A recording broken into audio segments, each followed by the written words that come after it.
Está começando o quarto episódio da segunda temporada do Diversamente, o nosso podcast de diversidade. Nossas boas-vindas a você. Eu sou o Paulo Reis e vou fazer minha autodescrição. Eu sou um homem negro de pele clara, eu estou com um bigode, cabelo cacheado tamanho médio, uso um óculos, estou com uma camiseta branca com a logo da Biblioteca Digital da Usina dos Atos, inclusive um dos canais onde você pode acompanhar esse podcast. E ao meu fundo uma prateleira com uma série de artigos e itens que dizem respeito à diversidade, equidade e inclusão. Muito obrigado por estar aqui conosco. Bom, como de praxe, né, é sempre importante lembrar que esta temporada do Diversamente é realizada pela Usina dos Atos em parceria com a Secretaria da Cultura, Economia e Indústrias Criativas, Governo do Estado de São Paulo, Política Nacional de Cultura Viva, Política Nacional Aldir Blanc, Ministério da Cultura e Governo Federal, e claro, com a produção audiovisual das pessoas maravilhosas do coletivo Cine Mateus. Falei agora um pouquinho da Biblioteca Digital. Além disso, no nosso canal do YouTube e outras plataformas de áudio, você consegue acompanhar aqui o nosso podcast e ver outros conteúdos. Então a gente aproveita para convidar vocês para acessar o Insta da Usina, @Usina dos Atos, para poder acompanhar esse conteúdo todo. Segue a gente por lá. E bom, hoje nós temos um episódio mega especial, né? Nós vamos falar sobre pessoas refugiadas, enfim, e vai ser muito interessante porque dentro da agenda de diversidade é um dos assuntos que a gente menos fala e é importante que a gente dê essa visibilidade quando a gente fala do refúgio, do direito ao refúgio, né? Eu vou falar brevemente aqui a nossa sinopse para situar do que a gente está falando, qualquer discussão que está em pauta.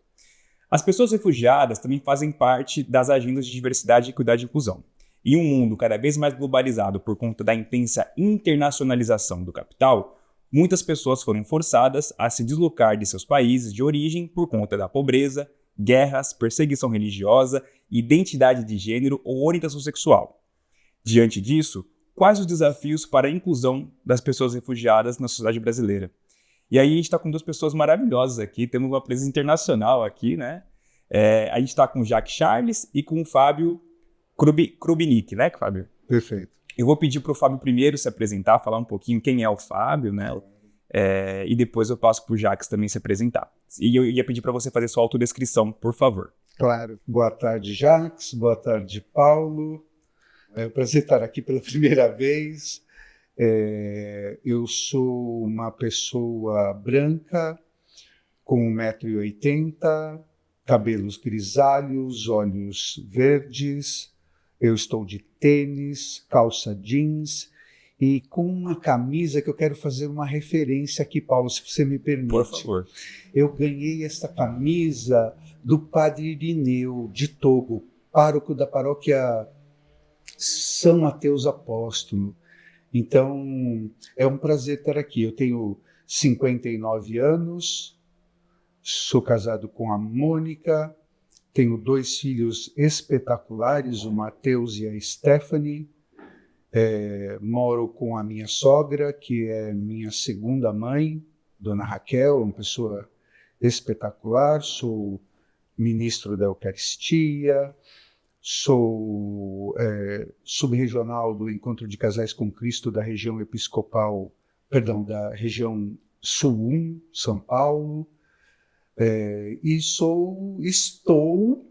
estou como diretor financeiro da Caritas Arquidiocesana de São Paulo.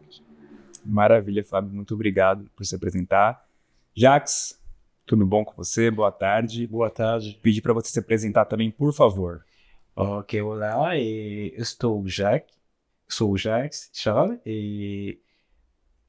nascido em Benin, ok, Haiti, e sou uma pessoa negra, ok, e tenho altura e 1,55 m, e eu estou com a camiseta bege e calça e vermelho e negra.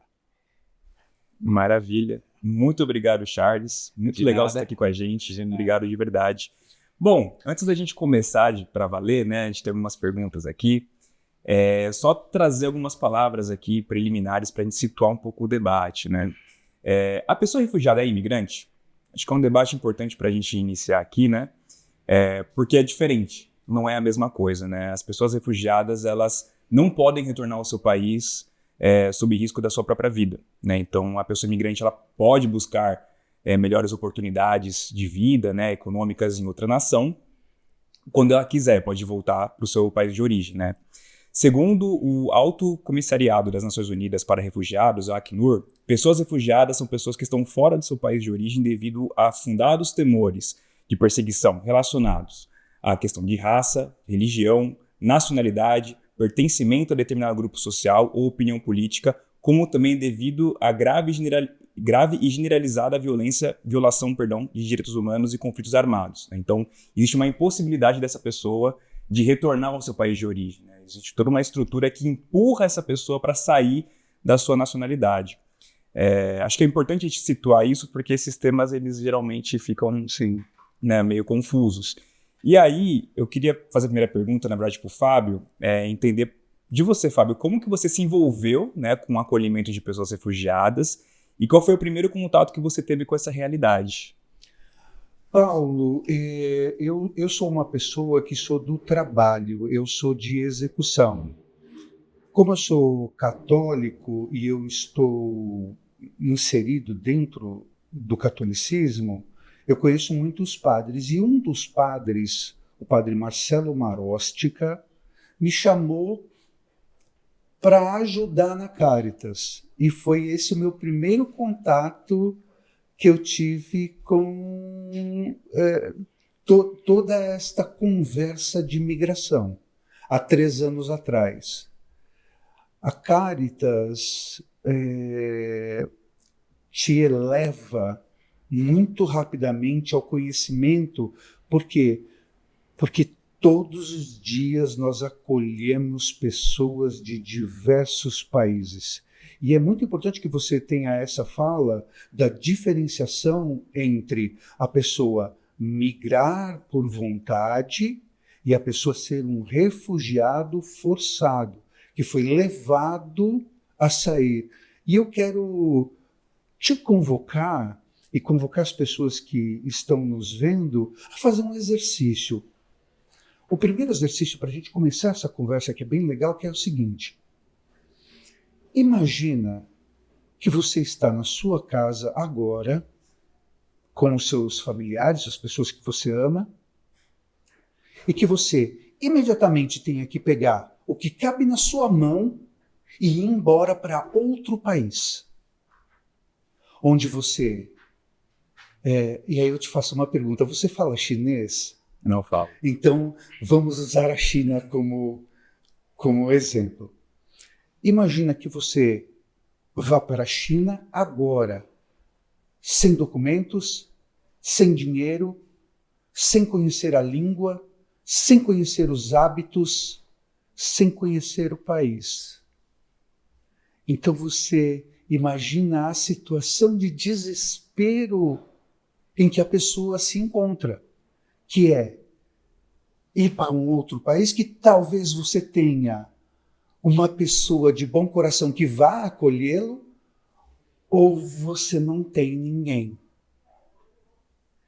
Então, começa com esse exercício de você entender como é difícil você sair desse círculo que você forma de pessoas, de trabalho, de amigos, para ir para um local onde você simplesmente desconhece.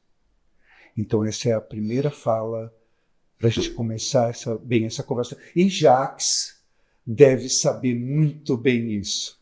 Com certeza, com certeza. Nossa, você falou agora, eu não sei se existe essa palavra, mas praticamente um processo de despertencimento. Perfeito. Né? Perfeito. Também não sei se existe essa palavra, mas é isso. É você perder todos os seus vínculos de pessoa, de ser humano, de grupo, de comunidade, de língua. Você imagina em que estado essa pessoa está? De vulnerabilidade. Sim. Que coisa. Jacques, Antes de qualquer coisa, mais uma vez obrigado por estar aqui. Ok. Como era a sua vida no Haiti? Ok, lá no Haiti, eu sou uma pessoa tranquila, ok?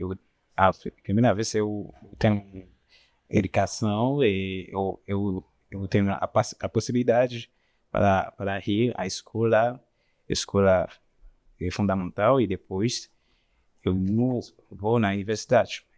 Infelizmente, eu estudo a administração econômica e social. Eu não posso ter a minha licença porque a situação do país é agravada. E agora eu venho aqui no Brasil. Aí, lá no Haiti foi uma vida muito difícil, ok? Muito difícil. E depois eu escolhi vir aqui no Brasil para buscar uma vida melhor. Sim, no Haiti era muito complicado ali, né? Segurança e eu não posso trabalhar mais, não tenho possibilidade. Mas por que você não conseguia mais trabalhar lá? E a segurança, muita empresa fechadas e complicado. Sim, sim. Sim. E você ficou lá até... Você veio pro Brasil há quanto tempo? Quantos... Aqui, eu tenho 5 meses aqui no Brasil. Ah, que interessante. E Paulo, um dos trabalhos da Caritas, da lista da Caritas, é trazer, porque as pessoas imaginam que o refugiado também é uma pessoa, é um refugiado, não tem conhecimento de nada. Não, isso é um pensamento completamente errado. Nós temos dentistas, médicos, engenheiros, todas as profissões. Só que ele tem essa profissão no seu país, mas precisa validar aqui no Brasil. E um dos trabalhos da Caritas é fazer a validação do diploma. É fácil? Não, não é fácil. É rápido? Não, não é rápido. É barato? Não, não é barato. Mas a Caritas faz. Então esse é um dos trabalhos da Caritas. Pegar esse diploma e validar esse diploma. Por quê? Porque Jacques é uma inteligência. Ele agrega ao país. Sim. Ele agrega com cultura, ele agrega com conhecimento, ele agrega com mão de obra, com força de trabalho. Nós precisamos dele também. Sim. Jacques, você é formado em gestão de informação, não é? Sim, tem uma função aí na área também. E eu atuo agora como design gráfico também. E redes sociais. Uma pessoa que transita muito por informação e por comunicação, né? Sim, comunicação visual. Comunicação. E você está trabalhando aqui no Brasil nessas áreas? Ou...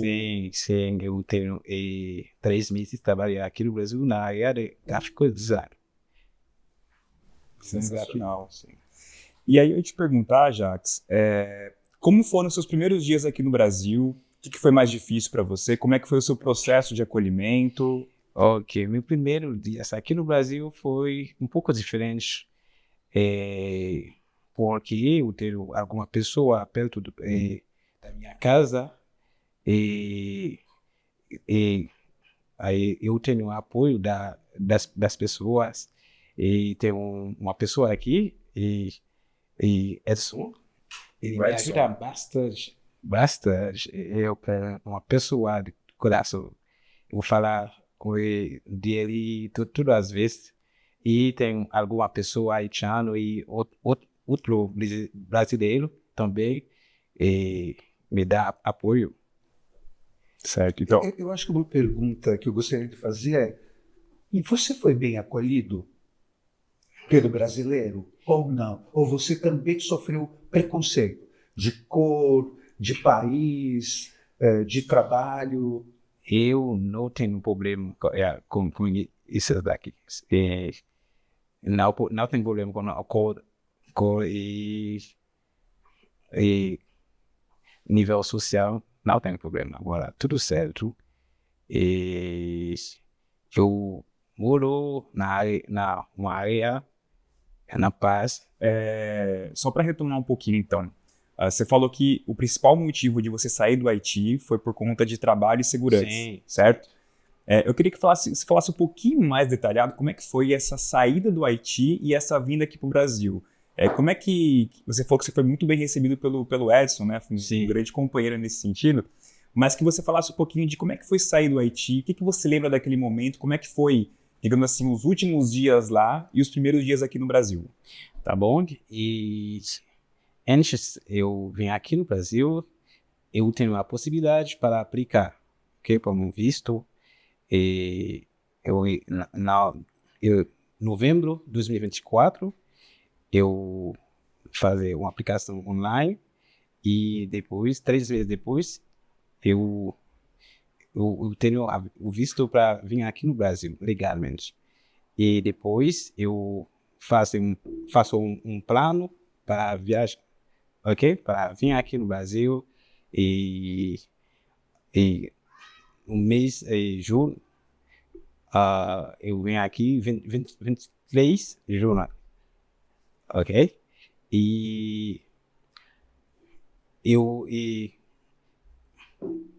Ok? Eu venho aqui para avião, ok? Avião e depois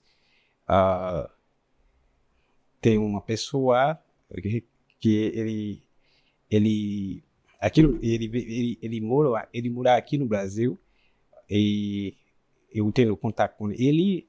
Ele pesquisa uma casa para mim e tem um amigo de meu também e depois foi assim. Okay? Só retomando, né?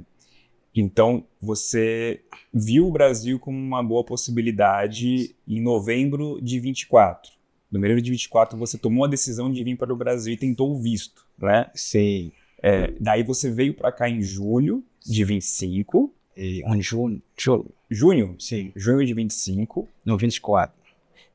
Ok, tem um... Ok, eu saio do Haiti em junho 23 e eu chego aqui no Brasil em junho 24. É dia. Não, 2 dias. Perdão. É o dia. Entendi. Sim. É isso. Poxa, legal. E aí aqui, só não ficou claro isso para mim. Você encontrou apoio de uma outra pessoa haitiana também? Sim. Meu vizinho do Haiti e tem uma pessoa aqui comigo. Sim. E tem um outro pessoa, Adriano. Eles me ajudam bastante bem. Poxa, que legal. Você encontrou, então, você teve uma rede de apoio que pôde acolher você, né? Nesse session, sim. Legal você falar isso, que até ia perguntar agora pro Fábio, o quanto que essas histórias elas são comuns para você, né? O quanto que você escuta, ou quanto não são comuns também, né? Porque às vezes é uma exceção, né? A pessoa contar com uma rede de apoio em um país como o Brasil, né? Mas que você falasse um pouquinho o que é a pessoa chegar com incerteza e tal, e como é que funciona o acolhimento da Caritas nesse sentido. Paulo, o caso do Jacques é um caso de sucesso. Sim. É um caso que deu tudo certo. A Caritas, quando a pessoa chega na Caritas, tudo deu errado. O local, a casa, as pessoas, muitas pessoas são enganadas, muitas pessoas gastam todo o seu dinheiro numa única passagem, às vezes vêm sozinho e deixam a família e trazem a família depois. Isto é a vida diária da Caritas. Nós temos lá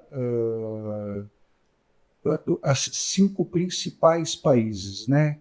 Venezuela, Afeganistão, Cuba, Haiti, México e assim por diante. Então você vê histórias se repetindo, mas não são essas histórias do Jacques. São histórias de mães sem pai, pessoas que sofrem perseguição política, pessoas que sofrem perseguição da guerra, pessoas que sofrem perseguições sociais, dentre elas a sua escolha sexual, a sua escolha de vida, que em seus países não são aceitas. Então tentam, de alguma forma, ter sucesso ou serem reconhecidos como seres humanos num outro país. Então esse caso do Jacques é um caso atípico, né, eu diria. Mas o que acontece na Caritas é uma história bem diferente, bem triste. Nós temos pessoas lá que vão até lá por conta de procurar documento, que é o primeiro passo, né? Você ser reconhecido dentro do país por um documento. Depois, um outro passo é a língua. Você, de alguma forma, ter um treinamento mais rápido para aprender o português. Assim como as outras línguas são bastante difíceis para nós, o português é bastante difícil para os outros países, né? Haja vista que você tem americanos, alemães, franceses que moram aqui há 10 anos e ainda não perderam o sotaque. Compreendem tudo, mas falam de maneira errada muitas vezes. Pessoas que vêm pedir um dentista, pessoas que vêm pedir um óculos. Por quê? Porque o óculos ou se perdeu no avião, ou se perdeu no país de origem. Então a Caritas vem neste ponto a ajudar essas pessoas que têm uma necessidade imediata dentro do país. De novo, quero repetir aqui, o caso do Jacques é um caso de sucesso e os casos que nós temos lá são casos muito tristes. Tanto é que eu quero aqui enaltecer os funcionários da Caritas porque eles vivem num burnout enorme. Porque você quer queira ou não, nós brasileiros nós assimilamos isso. E você assimila o sorriso, mas você também assimila a lágrima.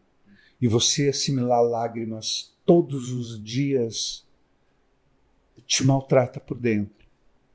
Então nós precisamos dessa rede de suporte, dessa rede de apoio. E esse podcast aqui eu agradeço aqui o Diversamente mais uma vez, porque é a nossa fala. Sim. Não, legal você ter falado isso, Fábio, porque até ia aproveitar, né? Que bom que o caso do Jacques, é de sucesso. E você falou que no caso da Caritas são histórias muito tristes, muitos atravessamentos, né, muitas dificuldades. E aí, o que vocês orientam as pessoas que chegam lá, né? Qual seria o protocolo, digamos assim, de acolhimento? E mais do que isso, qual que você acha que é o maior aprendizado das pessoas da Caritas ao se, digamos assim, se ver diante de outras culturas que procuram a Caritas, né, ou que são orientadas para a Caritas? Muito bem. Nós temos um estatuto e dentro desse estatuto nós fizemos acordos e um dos principais acordos com um parceiro nosso, parceirão, é o Acnur. O Acnur também treinou a Caritas para o atendimento destas pessoas. Então, nós temos uma sessão de acolhimento. Então, você imagina que um afegão fala pashto, que é a língua oficial, e precisa de alguém que, se a pessoa não fala inglês, tem que falar o pashto. Então nós temos uma recepção, nessa recepção a pessoa chega, ela é acolhida de alguma forma, depois ela é feita toda uma documentação da pessoa para ver que tipo de vulnerabilidade ela está. Vendo o tipo de vulnerabilidade, começam os processos de ação em cima dessa pessoa. Então, a Caritas toma muito cuidado de não ser invasivo, porque a pessoa não conhece a nossa cultura. Nós aqui chegamos, abraçamos, beijamos. Se você fizer isso com uma mulher afegã, pode ser que o marido dela te mate, né? Então você tem que ter tem todo um protocolo de distância, de respeito, que é o espaço que a pessoa ocupa, que você nunca pode infringir. Quer dizer, imagina que em volta de você tenha um círculo de meio metro. Então esse é o espaço da pessoa. Nunca nós invadimos esse espaço. Você, até no primeiro dia na Caritas, eu estendi a mão para uma moça afegã, ela ficou olhando para minha cara e eu falei, acho que cometi uma gafe enorme, coloquei as minhas mãozinhas para trás, pedi desculpa e segui adiante. Mas nós temos uma série de protocolos. Seguidos esses protocolos, nós tentamos verificar qual é a ajuda que nós podemos dar para a pessoa de imediato. Às vezes dinheiro, às vezes um local para ficar, às vezes um psicólogo para falar, às vezes um tradutor, às vezes um documento, toda uma gama de coisas que vai fazer com que aquela pessoa que está num estado de vulnerabilidade muito grande se sinta um pouco mais acalentada. Nós temos casos que eu não posso comentar aqui, mas são tristíssimos, que se a gente falar, eu derrubaria o blog, de tanta tristeza que tem da pessoa sair do seu país realmente perseguida, com familiares mortos na sua frente, com perseguições de guerra, sem trabalho, sem uma coisa que o Papa Francisco falava muito, né? Com a esperança. E aqui eu ponho nós em xeque, né? Porque imagina a gente sem esperança de nada, de local, de comida. Se você vai dormir aonde hoje? Não sei. Você vai comer o que hoje? Não sei. Você vai para onde hoje? Não sei. Não sei. Bem complexo, nossa. Jax, foi legal o que o Fábio falou agora enfim, da gente pensar maneiras de acolhimento das pessoas, né? Você contou com a ajuda, né, de outras pessoas haitianas e até aqui no Brasil quando você veio, mas você conseguiu também ajudar outras pessoas? Eu sei que você está há pouco tempo aqui no Brasil, né, mas você conseguiu ajudar outras pessoas? Agora não. E tempo que vem, ok, eu penso a trazer a minha irmã, ok, e vou fazer isso para ela e outra pessoa, se possível. Assim. Sim. Você gostaria de trazer sua irmã, então, aqui para o Brasil, é isso? E se pode ser? Pode ser. Interessante. É interessante isso porque, né, como você... esse legado, digamos assim, de você conseguir passar para frente esse apoio mútuo, né? Então, você tem outros amigos, então, seus no Haiti que gostariam de vir para cá? Sim, tem bastante amigos. Olha só. Bastante amigos. Eles falaram comigo, como eu posso vir aqui? E tem... para vir aqui é mais difícil. Para obter visto, mais difícil. E pode ser uma vez por ano, ok? Para ter possibilidade, ok? Eles vão ter que esperar. Assim. Sim. E é engraçado isso, né? O Brasil, para muitos haitianos, ele foi, digamos assim, escolhido como um lugar, né, para conseguir um futuro melhor. Já tem cerca de mais ou menos uns 15 anos depois do terremoto de 2010, né? Que foi Sim, sim. um evento catastrófico, né? Sim. E a intervenção militar também, né, do Brasil no Haiti fez com que o Brasil fosse um lugar de destino para muitos haitianos, né? Sim. Sim. Você tem algum comentário em relação a isso? Que em 2010 você tinha cerca de 15 anos? 15 anos, sim. Você lembra mais ou menos desse momento? Porque foram as primeiras interações com o Brasil. Eu lembro alguma coisa. Esse momento, eu saio da escola e eu vou trabalhar com um amigo física para praticar. Vai fazer lição de física. Sim. E lição de casa. Sim. E alguns minutos antes, nós saímos do local. Depois, vem a catástrofe. E derrubou tudo. Derruba tudo. Você entendeu o que ele falou? 1 minuto antes, eles estavam fazendo lição, ele saiu, Sim. teve o terremoto e Assim. você perdeu amigos? Graças a Deus, não. Que bom. Na minha área, não mais pessoa perto da minha casa tem problema. Alguma pessoa da minha casa que vai trabalhar longe da minha área, tem pessoa morrido aqui. Porque é engraçado isso, né? Engraçado no sentido, enfim, da ironia da vida, né? Mas sim. A situação de uma pessoa haitiana em relação a buscar o Brasil como um destino, né?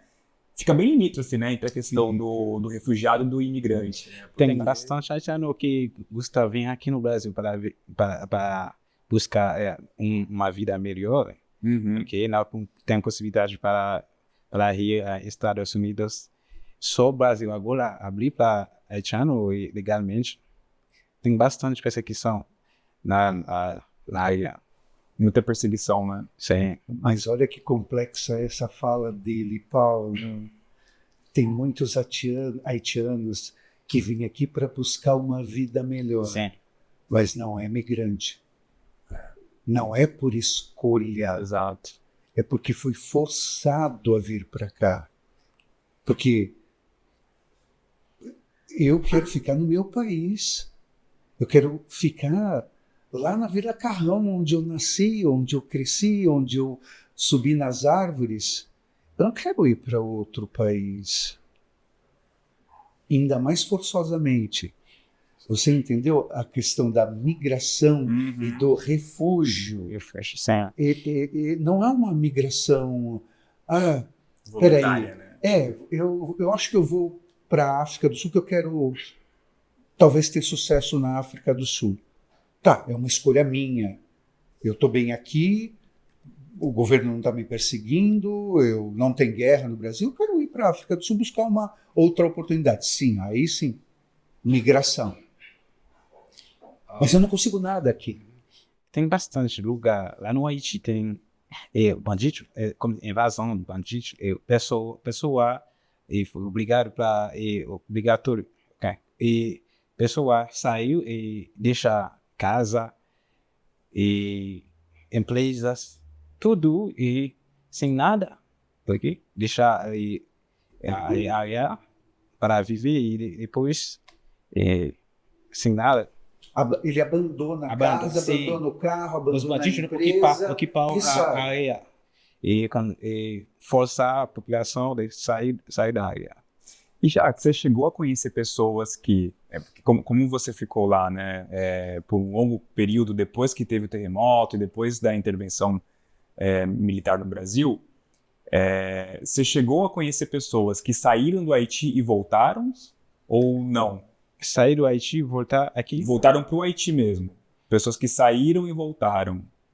Sair, vir aqui e voltar de novo? Isso. Ainda não. Não Quando conheço. você no tempo que você ficou... Eu entendo, fala, não é uma coisa comum.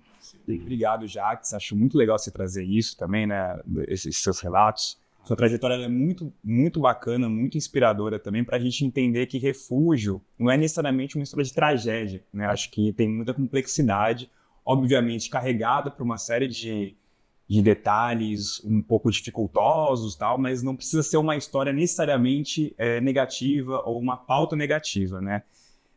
Mas diante disso, né, pensando agora no cotidiano brasileiro, né, você até falou que, felizmente, você não teve questões de preconceito, não teve tantos atravessamentos quando a gente olha para a vivência aqui no Brasil, né? No entanto, né, embora a gente tenha bons instrumentos institucionais, né, e legislações avançadas, como a lei do refúgio, a lei da imigração, às vezes a implementação dessas leis não é tão boa assim. Né? Então, e claro, né, embora você não tenha passado por violências, né, a sociedade brasileira é uma sociedade violenta, né, é uma sociedade que, enfim, ela é misógina, ela é racista, ela tem uma série de atravessamentos, né, que, enfim, reproduzem violências implícitas ou explícitas, né. Mas eu queria ouvir de você, Jacques. Eu queria saber quais são os maiores desafios que você teve ou se está tendo aqui no Brasil no que diz respeito a se integrar ao país, né? Por exemplo, você falou que você está trabalhando, mas eu não entendi se é na sua área ou se não é, né? Então, se você puder falar um pouquinho dessa dificuldade, se há dificuldade em relação ao trabalho, né? Se você está ou não na sua área, se você conseguiu validar os seus diplomas lá quando você estudou no Haiti, né? Se você conseguiu fazer esse processo de reconhecimento da sua formação lá no Haiti, aqui no Brasil, e quais os desafios que você vê para se integrar à sociedade brasileira em outros aspectos, né, em relação à língua, à cultura, enfim, fica à vontade para responder. E eu penso que a língua, ok? Primeira língua, vou tentar aprender devagar, e depois eu vou ver se eu posso estudar outra coisa em relação com a minha preferência, ok? Assim. E para a integração da sociedade, vou ir devagar, ok? Para aprender a conhecer as pessoas e depois vou fazer a integração devagar. Yeah. Tudo no seu ritmo. E aí eu devo dizer, né? Você está falando um português muito bom para 5 meses. Que legal poder trocar com você. Obrigado. Eu sinto muito por não falar crioulo, por não falar francês, que seria bem legal. Mas em relação ao trabalho, você está trabalhando na sua área? Sim, eu tenho só 3 meses de trabalhar e depois eu não trabalho mais. E eu deixar a empresa. Eu saio da empresa agora e eu não trabalho na minha área da design gráfico. Ok? Eu vou pesquisar outro trabalho na minha área. Agora, eu não trabalho na minha área. Entendi. Você está trabalhando numa empresa, você vai... Ser ajudante. Ajudante? Sim. Entendi. Nossa, e olha só que coisa, né? A gente está aqui com um designer gráfico, uma pessoa especialista em redes sociais, e você não está na sua função, né? Mas você pretende... Vou ver ano que vem se eu posso trabalhar. Entendi. Não, e outros desafios que você vê na integração aqui? Desafios. Pode ser... eu não tenho problema com outra coisa. Agora, só a língua vou aprender. A língua é o principal. Aprender. E integração não pode ser rápido. Assim. Sim. E aí você, Fábio, vendo realidades de outras pessoas refugiadas, qual que é o principal desafio que você vê em relação à dificuldade, na verdade, de inclusão dessas pessoas na sociedade brasileira? Paulo, eu acho que a maior dificuldade é a criação de leis públicas que os protejam. Leis que estejam muito bem escritas, que sejam escritas por pessoas que entendam do assunto. Não uma pessoa que, vou criar uma lei para refugiados. Não. Requer muito estudo, requer muita prática, requer conhecimento de causa. Então, você criar políticas públicas que atendam a todos é o primeiro passo para a integração.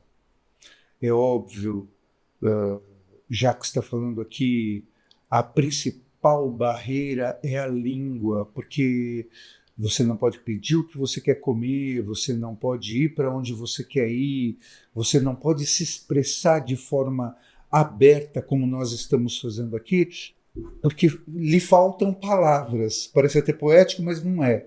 Lhe faltam palavras.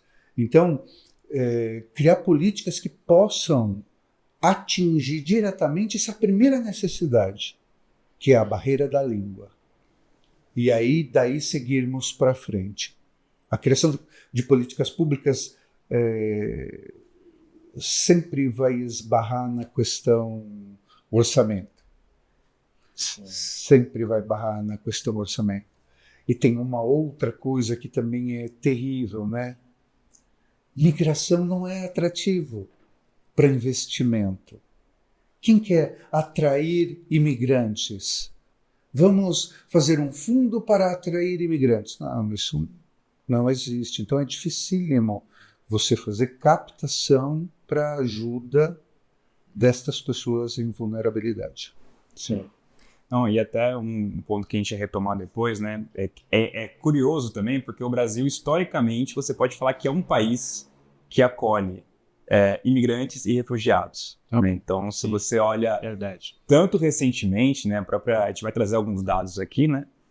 Mas historicamente, né, quando você fala das pessoas escravizadas que saíram da África e vieram para cá à força, quando você fala do processo de modernização do país, né, em que imigrantes japoneses, italianos, sírios, libaneses vieram para cá, portugueses, né, uma outra remessa de pessoas portuguesas vieram para cá, né, então é curioso porque em algum momento foi interessante, né? Pois é. E aí você... Em algum momento essa mão de obra foi necessária. Exato. E agora não é mais? Não entendo por quê. Exato. Bom, só antes de passar para a próxima pergunta, só retomando aqui com você, Jacques, perdão. Você conseguiu validar os seus diplomas de lá? Acho que você não respondeu isso. Não. Não conseguiu? Não. Sei. E por conta disso, né, você está trabalhando como ajudante, né? Então, não sei. Você ter essa validação, né? Antes foi um trabalho temporário e depois, agora eu trabalho como ajudante na empresa. Porque assim, é um trabalho digno como qualquer outro. A questão é como que no Brasil você não ter um papel, o teu diploma é difícil, ele é bem, né, bem complexo. Sim. Bom, ver se eu posso ajustar meu estudar na área para eu ter um papel. Sim. Ter o papel neste país é importante. Gente, vou ler alguns dados aqui bem rápido para a gente poder ir para a próxima pergunta, que acho que dá uma boa dimensão quando a gente está falando do assunto. Até o final de 23, mais de 117 milhões de pessoas permaneceram deslocadas à força, segundo dados divulgados da Acnur. Isso significa que em cada 69 pessoas globalmente, que uma em cada 69 pessoas globalmente, ou 1,5% de toda a população mundial estava deslocada à força. Esse número representou um aumento de 8% em relação ao ano anterior, continuando uma tendência de aumentos anuais há 12 anos. Ou seja, ao passo que passam os anos, só aumenta o número de pessoas deslocadas. Se todas essas pessoas vivessem atualmente em um único território, elas formariam o 12º país mais populoso do mundo, né? E aí uma estimativa da Acnur em relação a abril de 24, né, eu não consegui confirmar esse dado, se essa estimativa ela se confirmou, mas seria provável que o número tenha ultrapassado de 120 milhões de pessoas. Então, até 23 era 117 milhões, e a gente poderia ter até o final do ano passado 120 milhões, o que é o dobro do que havia há 10 anos atrás. Cerca de 73% das pessoas refugiadas sob o mandato da Acnur são originários de apenas 5 países do mundo: Afeganistão, Síria, Venezuela, Ucrânia e Sudão. E é interessante porque na fala do Fábio há pouco tempo, ele citou alguns países e Afeganistão e Venezuela estavam nessa lista que você citou, Quando a gente olha o ponto de vista continental aqui, só não tem Europa, né? Então, perdão, só não tem os a América do Norte e a Austrália, né? Porque a Europa tem aqui a Ucrânia. Mas você tem Oriente Médio, né? Você tem a América do Sul e você tem a África, quando você pega essa pequena lista, né? Mais especificamente aqui no nosso território, né? O governo brasileiro reconheceu 73.193 pessoas como refugiadas em 23, o maior quantitativo verificado ao longo de toda a história do sistema de refúgio nacional. E ao todo no Brasil a gente tem cerca, né, de 143.033 pessoas que são reconhecidas como refugiadas. Então é um volume muito grande de pessoas e está cada vez mais constante, né, esse crescimento. E aí, eu acho que uma coisa importante, né, o estereótipo que é criado em cima também do refugiado, né, é visto muitas vezes como, enfim, existe um entendimento no imaginário que diminui a humanidade dessas pessoas. Mas, para enfrentar preconceito, para a gente conseguir, enfim, mitigar um pouco esse pensamento, eu queria ouvir de você, Fábio, como que a pessoa refugiada, né, você até fala um pouquinho isso na nossa conversa, e um pouquinho no bastidor, mas como que a pessoa refugiada ela pode contribuir para a nossa sociedade? Porque existe todo o estigma e tudo mais, mas essa pessoa vindo aqui, ela traz um conhecimento, ela traz uma bagagem, um ponto de vista novo, uma nacionalidade nova, né? E tem muito a contribuir para o nosso país, né? Então eu queria que você falasse um pouquinho dessa possibilidade de contribuição. Eu quero fazer uma analogia aqui, Paulo. À vontade. Muito legal, que é assim, ó. Quem escreve um livro não corrige o livro. Quem corrige é uma outra pessoa. Por quê? Porque quem escreve não vê os erros que comete.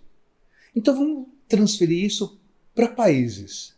Os brasileiros cometem erros que talvez outras pessoas de outras nacionalidades corrijam. Então é fantástico que nós tenhamos nova cultura inserida dentro da nossa própria cultura. Eu sempre brinco aqui com as pessoas, né? Você é 100% brasileiro? Pergunta polêmica. Hein, Paulo? Essa é uma pergunta polêmica. 100% sangue brasileiro? Você é 100% sangue brasileiro? Eu não vou responder essa pergunta, mas eu até questionaria a palavra brasileiro. Eu sou brasileiro ou brasiliano, né? Porque isso também é um debate. É um outro debate também. Não vamos entrar nessa seara, mas não temos, tirando os povos originários, não temos 100% brasileiros aqui. Todo mundo tem uma misturinha de alguém, de um holandês, de um português, de um italiano, e assim vai. Pensando nisso, o brasileiro é muito bairrista. Não, aqui não, vai para outro lugar, aqui no meu país não. E é exatamente o pensamento contrário. Os outros povos trazem culturas, trazem conhecimento, comida, vários pratos, várias inteligências, várias culturas que nós deveríamos assimilar, até para conhecer, porque é muito fácil você falar, eu não gosto disso, não gosto de jiló, já comeu? Não, nunca comi. Mas como é que você pode falar que não gosta de jiló se você foi na onda dos outros? Eu não gosto de haitiano. Por quê? Você já falou com algum haitiano? Algum haitiano já te fez mal? Você conhece a cultura dos haitianos? Você conhece o povo haitiano? Você sabe qual é o coração do haitiano? Você sabe qual é o coração das pessoas? Então, nesse ponto, médicos de outros países, dentistas de outros países, engenheiros de outros países, de novo vou repetir essa fala, né? Psicólogos, professores, todas as profissões, designers gráficos, administradores, que têm a soma. Quando você entende uma cultura de que o irmão é igual a você, só tem uma cultura diferente, você entende que isso pode agregar. E tem uma outra coisa também que é bastante complexa, né? Eu tenho medo do diferente. Ai, meu Deus, ele não é da minha cor, ele não tem o meu cabelo, ele não tem a minha altura, ele não tem a minha cor de pele, eu tenho medo. Não. Que preconceito idiota é esse que está dentro, enraizado nas escolas, nos departamentos, nas empresas? Não. É um ser humano, é uma pessoa. Não tenha medo do diferente. Assimile o diferente, entenda o diferente, converse com o diferente. E é isso que falta para a gente ter esse processo de assimilar. Assimilar a cultura, assimilar a inteligência, assimilar a pessoa, assimilar o coração. Né? De poder ter uma outra pessoa para abraçar, para amar, para andar junto de você. Sensacional, muito, muito lindo você ter falado isso, né? Até pensando, enfim, o quanto que essa cordialidade brasileira, infelizmente ela é seletiva, né? Mas o quanto que a gente pode pensar novas maneiras de socialização, né? Jacques, como que você enxerga, como é que você vê o papel, como é que você vê a pessoa refugiada no Brasil contribuindo com a cultura brasileira? Ou seja, uma pessoa que, eu falo refugiado de modo geral, né? Mas como até uma pessoa imigrante ou como uma pessoa haitiana, por exemplo, vindo para o Brasil, o quanto que você acha que essa pessoa agrega e traz coisas boas pro Brasil? Em primeira, eu posso sobre o papel. Sobre o papel, os haitianos têm a possibilidade para obter a residência fácil do outro país, ok? Em 2 meses eu tenho a minha residência aqui no Brasil. Pode ser outro país, outra nacionalidade diferente. Depende of the government. Você falar com outra coisa, como uma pessoa imigrante, ok? Pode somar. Acho que eu acordo com Fábio. Ele fala bastante coisa positiva, ok? Um imigrante pode trazer aqui no Brasil valor e conhecimento e competência, muitas coisas positivas. Algumas vezes uma pessoa pode deixar o seu país para vir viver aqui e morar aqui com tudo as capacidade para trabalhar e estudo, tudo, qualificação para trabalhar.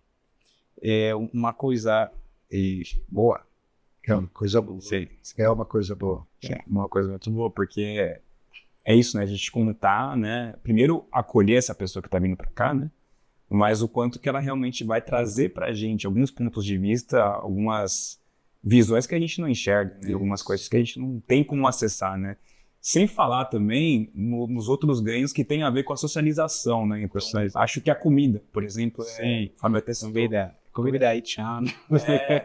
Spicy. Arroz, feijão preto, muito bom. Música. Ok, a música original do Haiti é compa. É Aparecida da Zouk. Do Zouk. Ok, Aparecida. É uma bonita música. Que legal. Sim. Tem algum artista que você recomenda pra gente ouvir? Tem bastante artista evangélica e outra aí também. Pode ser artista evangélica, eu posso falar do tem deixa eu ver. Tem literatura também, eles têm escritores fantásticos. Tem uma pessoa da literatura, Oswald Dura. Da literatura haitiana. Oswaldo Dura. E tem bastante pessoa também Colorado, ok? E na música, artista tem um duo, Beijing e Cadillac, compa. Tem bastante artista. E tem Ania Alert, pessoa emblemática da música haitiana. Me deu uma curiosidade aqui, Jaque. Qual é a comida típica do Haiti? O que você come no dia a dia? A dia a dia é arroz. Arroz tem bastante variedade da arroz do Haiti. Original do Haiti. Boa qualidade e muito caro também. Lá nos Estados Unidos, arroz do Haiti muito caro que o outro arroz. Boa qualidade. O arroz do Haiti tem boa qualidade. Sim. É caro, é bem caro. É caro porque é raro. É porque é raro e é porque é bom, de boa qualidade. Sim, boa qualidade. Ai, que legal, que legal. E a comida típica da Haiti tem bastante. Tem sopa juna, assim. Tem arroz preto com champignon. Champignon, eu sei. E com feijão verde e com frango, banana frita e salada. Muito bom. Já tô com fome. Nossa, já que escuta coisa boa que você falou. Eu queria que você falou, enfim, culinária, literatura, música, dança, além, claro, né, dos conhecimentos técnicos, né, da formação que você fez lá e se traz para cá. Você pode repetir um pouquinho os pratos que você falou agora, os pratos de comida e... Vamos por partes. Primeiro fala os pratos. Os pratos, primeiro. E tem Diri Jonjon. E pode chamar também arroz preto. Arroz preto haitiano. Sim. Boa. Na literatura você falou alguns autores. Coriolan Ardouin. Coriolan. Coroiolan. E Oswald Dura. Oswald Dura. Você. Música, você falou um artista agora, evangélica. Artista evangélica e eles mais tendência diferente de compa. Sim, tem uma banda compa, artista evangélica, New Generation, em inglês, New Generation Band. New Generation Band. E tem bastante banda também na outra área, assim, compa tem duo, tem banda completa, assim, e tem uma banda icônica, Zengle. Quantas referências, hein, gente? Vocês estão escutando a gente, já vão procurando aí. Tem Zafem também. Zafem. Vai bombar. Vai bombar o site dessas pessoas. Ó, a produção vai cuidar aqui de pesquisar e linkar. Pô, que legal. E dança também, né? E dança, e tem uma mistura da música e dança. Não tem dança separada da música. E a banda tem dança e música integrada. Muito bom. Pô, que legal. E antes de ir para a próxima pergunta, só uma curiosidade. Aqui no Brasil, você tem encontrado lugares em que você consegue ouvir música, dançar as músicas haitianas ou... Não tem um lugar. Eu vou só na igreja, não é a igreja haitiana, a igreja brasileira. Igreja brasileira. Eu não tenho ainda não a possibilidade para ir na igreja haitiana, na comunidade haitiana aqui no Brasil. Só a igreja brasileira. Você tem frequentado espaços, então, brasileiros. Né? Cada domingo. Cada domingo. Inclusive os ritmos e os ritos brasileiros. Sim. Verdade. Interessante. Bom, só uma... Para a gente ir para a próxima pergunta, então, até te falou um pouquinho disso, né? Mas eu vou só contextualizar para a gente. Infelizmente também estamos terminando a nossa conversa, estamos indo para os finalmente, né? Mas coisas importantes para a gente falar ainda, né? A gente trouxe aqui, né, que o Brasil, ao pé da letra, ele é um país de imigrante, um país de refugiados, né? Tanto se a gente pensar no nosso passado escravista, né?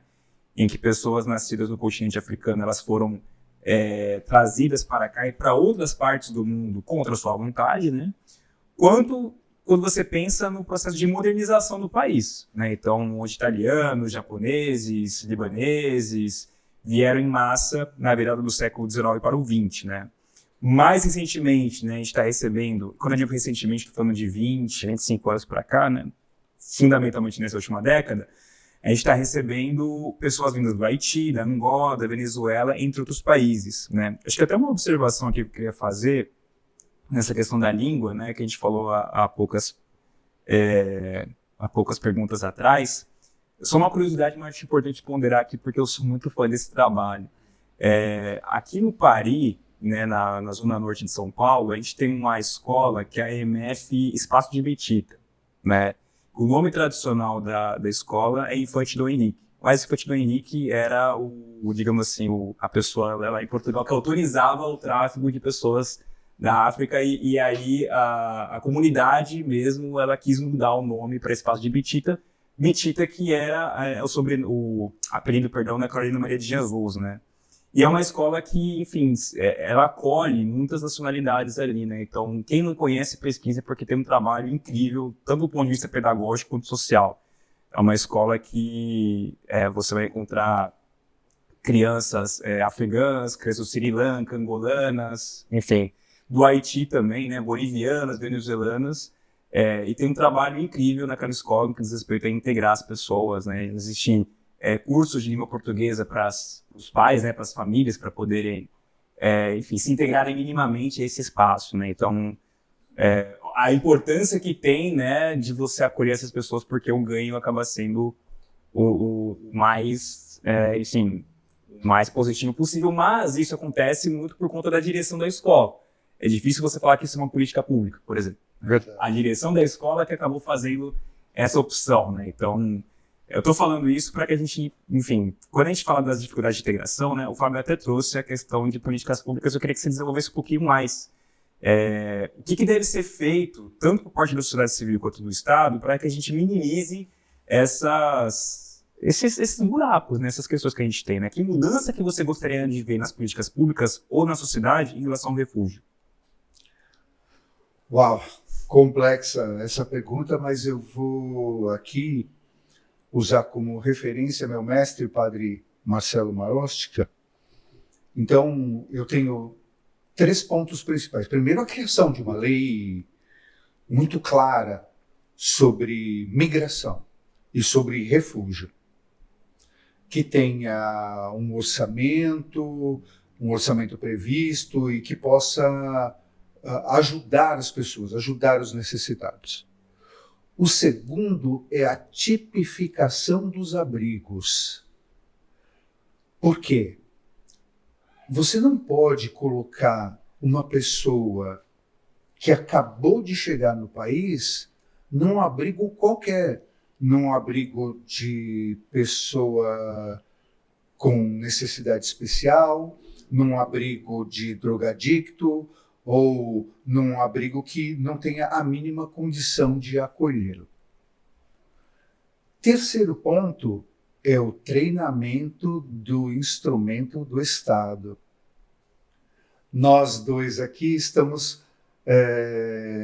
poderíamos ter uma entrevista melhor se nós falássemos francês ou o mínimo de crioulo haitiano, né? Então, você imagina, eu preciso ter dentro do Estado pessoas que não precisa falar todas as línguas, mas que as principais sejam atingidas. Inglês, venezuelano, afegão, espanhol. Criar dentro do Estado um mecanismo que treine as pessoas para receber minimamente as pessoas que estão em necessidade neste momento. Sim. Maravilha. Jax, diante de todo esse cenário, né, você trouxe muita coisa boa. O que você espera para o seu futuro aqui no Brasil? Qual que é a sua perspectiva quando você olha para frente, para o futuro? Ok, eu espero para estudar, trabalhar e e progresso aqui e tem uma família, e uma vida melhor. Eu quero estudar e depois integração da sociedade e a área do trabalho muito boa e depois viver melhor. Contribuir também na evolução da sociedade. Poxa, isso é muito legal, sim. E assim, sabe que você já está contribuindo bastante, mas eu te agradeço muito por estar aqui nesse podcast, porque que bom que muitas pessoas vão poder ouvir a sua voz e acho que isso vai ser muito positivo. Ah, de nada, foi um prazer. Opa. A gente já está indo para o final, eu só queria fazer algumas ponderações antes de pedir para que vocês façam as palavras finais, né? Esse realmente é um tema bem complexo de se abordar, né? A gente tem, dentro da agenda, né, dos refugiados, das pessoas refugiadas, uma outra categoria que ainda não tem uma definição muito bem colocada, né? Já existe literatura, já existe matéria sobre isso, mas você não tem, por exemplo, a figura tipificada, digamos assim, da pessoa refugiada do ponto de vista climático. Né? Você tem um desastre ambiental, você tem a questão política, você tem a questão de deserto, chuva, você tem a questão de orientação sexual, você tem, enfim, até pessoas com deficiência, existem essas questões, mas o clima ainda não. E a gente está vivendo um processo de emergência climática que, assim, é muito preocupante. As pessoas falam que estão preocupadas, as pessoas estão sensibilizadas que estão preocupadas, mas as ações, elas, enfim, estão muito morosas, né? Hoje, com a COP, por exemplo, acho que é importante que tenham eventos como a COP, né? Mas a pauta da conversa era muito adaptação, né? Não reversão. Já é impossível você reverter esse estado de aceleração, digamos assim, do aquecimento global e de outras questões climáticas, e aí já se está pensando em adaptar, você se adaptar a isso, né? O que é naturalizar esse cenário, né? E é importante ter isso em mente, porque os fluxos migratórios eles estão seguindo uma tendência conforme mostram os dados, e por conta da questão climática vai, acredito eu, ter nesse sentido, né? Então, é uma coisa para a gente realmente refletir, porque se atualmente, né, é uma pauta que a gente fala pouco, a gente vai começar a falar com mais profundidade, né? Então, só esse recado que eu queria dar. E, claro, é importante a gente pensar, né, em boas práticas, né? Eu falei agora da EMEC, Espaço de Emitita, que é um lugar que eu acho que traz muito isso, né? Eu acho que, eu esqueci o nome agora de uma ONG que está na República, se não me engano, que também tem trabalho voluntariado com pessoas refugiadas. Eu esqueci completamente, eu comecei a citar, mas eu esqueci. Mas existem trabalhos sociais que têm essa orientação, e é importante que a gente mapeie também essas boas práticas para que a gente torne esse assunto cada vez mais comum, ao mesmo tempo que é importante se letrar para evitar, né, enfim, trazer e reproduzir violência no nosso discurso em relação às pessoas refugiadas, né? Então, novamente, né, a gente reforça aqui que as motivações são as mais variadas, né? Motivações em relação à questão política. A pessoa refugiada é diferente do exilado político, né? Porque o exilado político ele pede o asilo muito por conta de uma posição política ou por uma questão de opinião, né? O refugiado já é uma questão muito mais ampla e não é individualizado, né? Então tem toda a questão a listinha que a gente trouxe agora, né? De uma série de fatores que impedem essa pessoa de continuar ali.